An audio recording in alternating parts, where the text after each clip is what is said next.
Hi, അപ്പോൾ നമുക്ക് നല്ല ടേസ്റ്റി ആയിട്ട് ഇതാകണം ലെഗ് പീസ് പൊരിച്ചെടുക്കുക എങ്ങനെ നോക്കാം. അപ്പം നന്നായിട്ട് വാഷ് ചെയ്ത് വെച്ചിട്ട് ലെഗ് പീസ് ഞാൻ മാറ്റി വെച്ചിട്ടുണ്ട്. മഞ്ഞൾ, ഉപ്പ്, കാശ്മീരി മുളക് പൊടി, ചിക്കൻ മസാല ഇതാക്കൊണ്ട് ഞാനൊരു പാത്രത്തിലോട്ട് ഇട്ട് കൊടുത്തിട്ടുണ്ട്. അതിൻ്റെ മീതെ ഒരു ചെറിയ പുളിപ്പിനും വേണ്ടി നാരങ്ങ പിഴിഞ്ഞിട്ടുണ്ട് കേട്ടോ. എന്നിട്ട് കറിവേപ്പില, മല്ലിച്ചപ്പ്, വെളുത്തുള്ളി, ഇഞ്ചി കൂടി ഇതാ പേസ്റ്റ് രൂപത്തിൽ അരച്ചെടുത്തിട്ടുണ്ട്. എന്നിട്ട് ഈ ഒരു ലെഗ് പീസ് ഉണ്ടല്ലോ നമ്മൾ കഴുകി വൃത്തിയാക്കി വെച്ച അത് ഇതിലോട്ട് ഇട്ട് കൊടുത്തിട്ട് നന്നായിട്ട് തന്നെ ഇതാ കുഴച്ച് അതിൻ്റെ എല്ലാ ഭാഗത്തേക്കും ഈ മസാല തേച്ച് പിടിപ്പിച്ച് കൊടുക്കുക.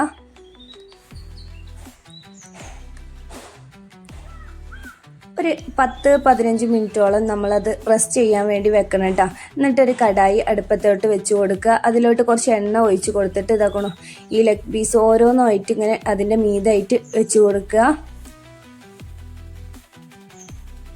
അപ്പോൾ നമ്മൾ ഒരു സൈഡ് ആയിട്ടുണ്ട് കേട്ടോ. അപ്പോൾ നമ്മൾ അത് മറിച്ചിട്ട് കൊടുക്കുക.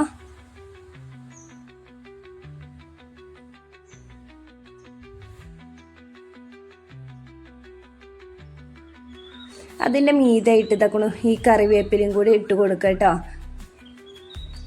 അപ്പം നമ്മളെ ടേസ്റ്റി ആയിട്ടുള്ള ലെഗ് പീസ് ഇതാക്കണം നന്നായിട്ട് പൊരിഞ്ഞ് ടേസ്റ്റിൽ വന്നിട്ടുണ്ട്. അപ്പോൾ അത് ഓരോന്നായിട്ട് ഇങ്ങനെ ഒരു പ്ലേറ്റിലോട്ട് മാറ്റി വെക്കുക.